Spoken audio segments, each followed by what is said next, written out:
स्वागत है दोस्तों आप सबको एक बार फिर से मेरे YouTube channel e learning basket में। आज हम ITI ट्रेड का इलेक्ट्रीशियन और इलेक्ट्रॉनिक्स मैकेनिक का जो ट्रेड थ्योरी है उसका एक इम्पोर्टेंट चैप्टर है AC/DC मेजरिंग इंस्ट्रूमेंट। उसका कुछ इम्पोर्टेंट MCQ टाइप क्वेश्चंस आपके AITT एग्जाम के लिए जो बहुत ही इम्पोर्टेंट है उन्हें डिस्कस करने जा रहे हैं। तो आप जितने भी ITI के जितने भी फर्स्ट ईयर के बच्चे हैं सब इसको आराम से बैठ के देखिए, इसको कंप्लीट कीजिएगा, क्योंकि इन्हीं में से 2 या 3 क्वेश्चंस तो कंपलसरीली आपके एग्जाम में आएगा ही आएगा। तो चलिए टाइम वेस्ट नहीं करके शुरू करते हैं।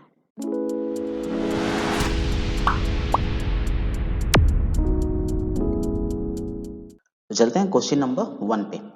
Which bearing is supporting the shaft of moving coil assembly in a PMMC instrument? PMMC instrument में मूविंग कॉयल असेंबली के शाफ्ट को समर्थन करने वाला कौन सा असर है? तो ये जो फिगर पे आप देख पा रहे हैं ये मूविंग कॉयल मीटर का इंटरनल डायग्राम है, जो कि ये दो आपके परमानेंट मैग्नेट हैं जो कि north pole and south pole है। ये उसका मेन शाफ्ट है। जो शाफ्ट जिस बियरिंग पे टिका हुआ है उसे बोला जाता है पिवोट एंड ज्वेल बियरिंग। तो यहाँ पे पिवोट एंड ज्वेल बियरिंग पे ये शाफ्ट टिका हुआ रहता है। तो यहाँ पे हमारा आंसर है option c, jewel bearing. Question number 2, what is the full form of the abbreviation PMMC meter? तो यहाँ पे जो PMMC मीटर है उसका फुल फॉर्म क्या है? तो PMMC मीटर का फुल फॉर्म होता है permanent magnet moving coil meter. तो ऑप्शन बी है सही answer. Question number 3, which type of wave is generated in Schmitt trigger circuit? Schmitt trigger circuit में किस प्रकार की तरंग उत्पन्न होती है? Sine wave, square wave, sawtooth wave and triangular wave.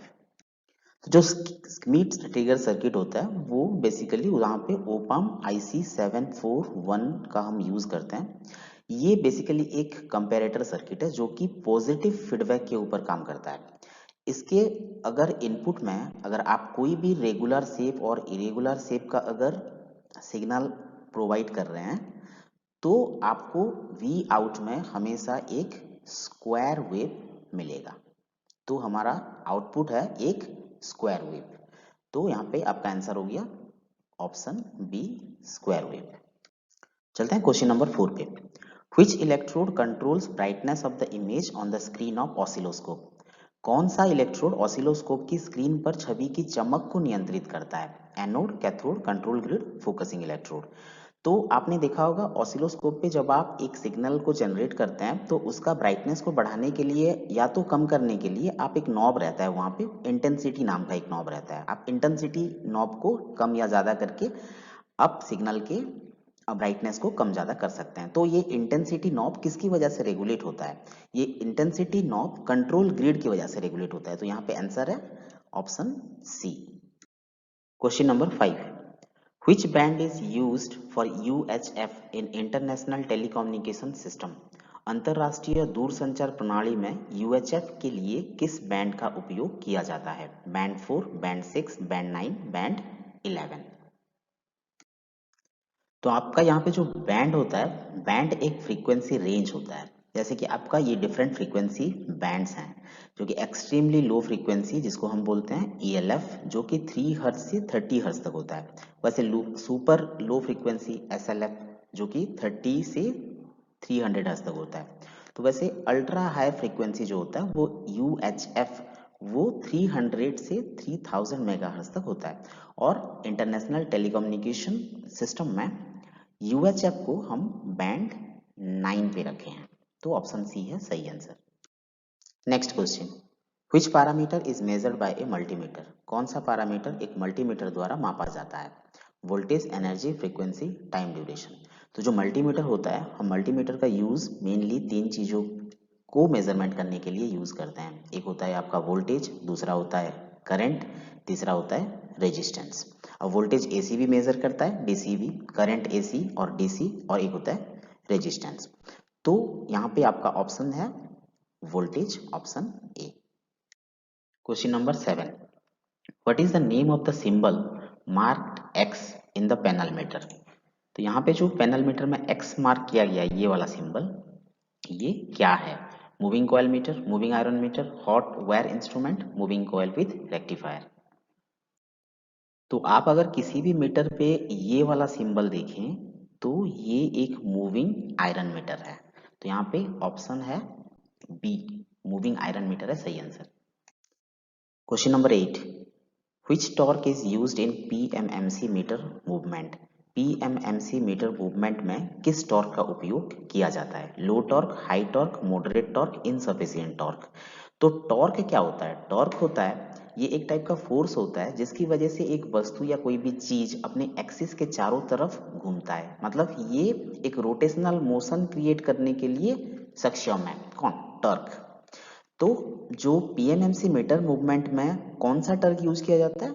Moderate torque. तो ये है आपका option C. Next question, which instrument used to measure resistance, capacitance and inductance? तो रेजिस्टेंस, कैपेसिटेंस और इंडक्टेंस को मेजर करने के लिए कौन सा इंस्ट्रूमेंट का यूज होता है? LCR bridge, Wien bridge, Kelvin bridge, Wheatstone bridge. तो एलसीआर ब्रिज जो होता है वो होता है एल स्टैंड्स फॉर आपका inductance, C stands for capacitance, R stands for resistance. तो हम इन तीनों को मेजर करने के लिए एलसीआर ब्रिज का यूज करते हैं। तो ऑप्शन ए है सही answer. Question number 10, find the value of shunt resistance required for 1 milliampere meter to extend the range and measure 10 milliampere current here। जहां पे आपको दिया है कि मीटर रेजिस्टेंस आपका 27 ओम है, ठीक है। तो आपका यहाँ पे दिया है कि internal resistance of the coil, इसे हम बोलेंगे आरएम। आरएम दिया है आपका 27 ओम। आर एस एच ये है आपका शंट रेजिस्टेंस। शंट रेजिस्टेंस हमको पूछा है कि ये कितना है। I equal to required full scale range, ये जो दिया है फुल स्केल रेंज हमारा दिया है 10 मिली एम्पियर, और आई एम जो है मीटर करंट वो हमारा दिया है 1 मिली एम्पियर। तो इसका शंट रेजिस्टेंस निकालने का फॉर्मूला होता है कि आपका R S H equal to आपका होता है आर एम जो कि internal resistance of the meter divided by ये होता है I by I M minus 1। तो यहाँ पे हो गया आर एम आपका कितना दिया है 27 डिवाइडेड बाय आई आपका है टोटल आपका फुल स्केल रेंज कितना है 10 मिली एम्पियर। आपका मीटर स्केल का जो डिफ्लेक्शन ऑफ द करंट है वो 1 माइनस 1। तो आपका यहाँ पे बन गया ये हो गया आपका 27 डिवाइडेड बाय 9, सॉरी आपका ये हो गया नॉट 9, ये आपका हो गया 10 बाय 1 10 माइनस 1। तो दैट इज इक्वल टू आपका हो गया 27 डिवाइडेड बाय 9, 9 बटा 3। तो 3 ओम है आपका सही आंसर। तो यहाँ पे ऑप्शन सी है सही answer, 3 ohm. Question number 11, in which arrangement the high value of resistor is connected to extend the range of voltmeter? तो यहाँ पे आपका वोल्टमीटर का जो रेंज है उसको एक्सटेंड करने के लिए हम एक हाई वैल्यू ऑफ रेजिस्टर को कौन से अरेंजमेंट पे यूज करेंगे? ऑप्शन है स्टार, डेल्टा, सीरीज, पैरेलल। तो हम एक हाई वैल्यू रेजिस्टर को यहाँ पे वोल्टमीटर के अक्रॉस में सीरीज में लगाएंगे। तो यहाँ पे आपका ऑप्शन सी है सही answer. Next question, in which analog meter the battery is provided? Battery किस एनालॉग मीटर में दी गई है? Ammeter, voltmeter, ohmmeter, wattmeter. तो ओम मीटर जो होता है उसके अंदर एक बैटरी प्रोवाइड किया हुआ रहता है। तो ऑप्शन सी है सही answer. Next question, which function control in CRO adjust the trace sharper? CRO में कौन सा फंक्शन का नियंत्रण ट्रेस को शार्पर बनाने में यूज होता है? फोकस, इंटेंसिटी, टाइम पर डिवीजन, ट्रिगर, एम्पलीट्यूड। तो यहाँ पे आपका आंसर है फोकस। फोकस है सही answer A. 14 number question, which meter uses a moving coil for measurement? माप के लिए कौन सा मीटर एक गतिमान कॉइल का उपयोग करता है? LCR meter, PMMC meter, MI repulsion type, MI attraction type. तो जो जिस इंस्ट्रूमेंट में एक मूविंग कॉइल होता है हम उसे बोलते हैं permanent magnet moving coil meter. तो ये है आपका ऑप्शन बी है सही answer. Question number 15, which parameter is used in the working of moving coil meter? चलती कॉइल मीटर के काम में किस पैरामीटर का उपयोग किया जाता है? Spring control, stray magnetic field, eddy current damping and permanent magnetic field. जो मूविंग कॉइल मीटर होता है उसमें दो परमानेंट मैग्नेट लगते हैं, तो जिसकी वजह से एक परमानेंट मैग्नेटिक फील्ड क्रिएट होता है। तो ये जिस वर्किंग प्रिंसिपल पे काम करता है वो होता है परमानेंट मैग्नेटिक फील्ड। तो ऑप्शन डी है सही answer. Question number 16, what is the advantage of using digital multimeter? Digital multimeter का उपयोग करने का क्या फायदा है? Accuracy, linear scale, easy portability and logarithmic scale. तो एनालॉग मल्टीमीटर की तुलना में डिजिटल मल्टीमीटर में जो रीडिंग आता है वो ज़्यादा एक्यूरेट होता है, तो हम एक्यूरेसी के लिए डिजिटल मल्टीमीटर यूज करते हैं। तो ऑप्शन ए है सही answer. Question number 17, which meter movement is not affected by stray magnetic fields? कौन सा मीटर की गति स्ट्रे चुंबकीय क्षेत्रों से प्रभावित नहीं होता? PMMC meter, thermocouple meter, MI meter attraction type, MI meter repulsion type. तो जो स्ट्रे मैग्नेटिक फील्ड होता है वो अनवांटेड मैग्नेटिक फील्ड होता है जो कि इंस्ट्रूमेंट के बाहर क्रिएट होता है। तो इसकी वजह से कौन सा मीटर प्रभावित नहीं होता? तो वो होता है हमारा पीएमएमसी मीटर। ऑप्शन ए है सही answer. Next question, in which measuring instrument this movement is used? यहाँ पे जो फिगर में दिखाया गया है ये इन चारों में से कौन से मेजरिंग इंस्ट्रूमेंट में यूज होता है? तो यहाँ पे क्लियरली पता चल रहा है ये एक मूविंग कॉइल इंस्ट्रूमेंट है। तो ऑप्शन ए है हमारा सही answer, moving coil instrument. Question number 19, in which position the moving coil meter is kept for measurements? किस स्थिति में बढ़ते हुए कॉइल मीटर को माप के लिए रखा जाता है? तो इसका मतलब है कि मूविंग कॉइल मीटर को हम किस पोजीशन में रखते हैं जब हम कोई भी मेजरमेंट करते हैं? तो यहाँ पे ऑप्शन है vertical, horizontal, inclined by 45 degree, inclined by 60 degree. तो जब भी हम कोई भी चीज़ को मेजरमेंट करते हैं तो हम मूविंग कॉइल को हमेशा वर्टिकली रखते हैं 90 डिग्री के हिसाब से। तो यहाँ पे ऑप्शन ए है हमारा सही आंसर, वर्टिकल। तो देखते हैं question number 20, which characteristic enable the deflection of pointer in the attraction type moving coil meter? लोहे के मीटर के आकर्षण प्रकार में पॉइंटर की विक्षेपण को कौन सी विशेषताएं सक्षम बनाती हैं? तो यहाँ पे आपका आंसर होगा deflection is independent of current direction. जो विक्षेपण होता है वो करंट के डायरेक्शन का इंडिपेंडेंट होता है। तो answer is option C. Next question, which band of frequency is used for radar in frequency spectrum allotted by International Telecommunication Union? तो जो इंटरनेशनल टेलीकम्युनिकेशन यूनियन जो फ्रीक्वेंसी स्पेक्ट्रम अलॉट किया है उसमें रडार का फ्रीक्वेंसी कौन से बैंड में आता है? Band 4, band 6, band 8 and band 10। तो जो रडार का फ्रीक्वेंसी होता है वो बैंड 10 में आता है। ऑप्शन है डी।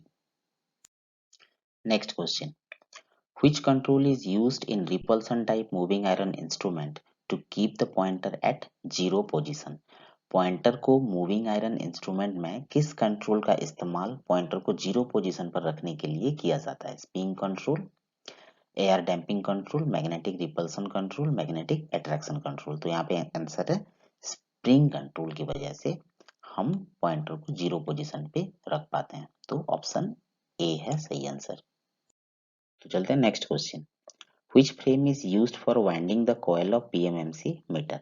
तो PMMC मीटर के कॉइल को वाइंडिंग करने के लिए हम किस फ्रेम का यूज करते हैं? Steel frame, wooden frame, ceramic frame, aluminium frame. तो यहाँ पे आंसर है हम स्टील फ्रेम का यूज करते हैं। तो ऑप्शन ए है सही answer. Question number 24, what is the purpose of damping torque in PMMC meter? तो पीएमएमसी मीटर के अंदर डैम्पिंग टर्क का क्या उद्देश्य है? Control the pivot point, control the jewel bearing, control the magnetic field, control the swing of the coil. तो ये जो डैम्पिंग टर्क है वो स्विंग ऑफ द कॉइल को कंट्रोल करता है, it controls the swing of the coil. तो option D है सही answer. Question number 25, why the soft iron pieces in the moving iron meter is tong shaped? तो लोहे के मीटर में नरम लोहे के टुकड़े जीभ के आकार के क्यों होते हैं? To generate heat, to damp the oscillation, to achieve uniformity of scale, to produce magnetic attraction। तो यहाँ पे आंसर है to achieve uniformity of scale। Option C है सही आंसर।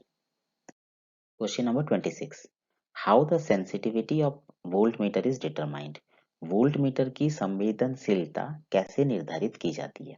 तो वोल्ट मीटर की जो संवेदनशीलता होती है, जो सेंसिटिविटी होती है, वो ओम पर वोल्ट रेटिंग से ही निर्धारित की जाती है। तो यहाँ पे ऑप्शन सी है सही आंसर।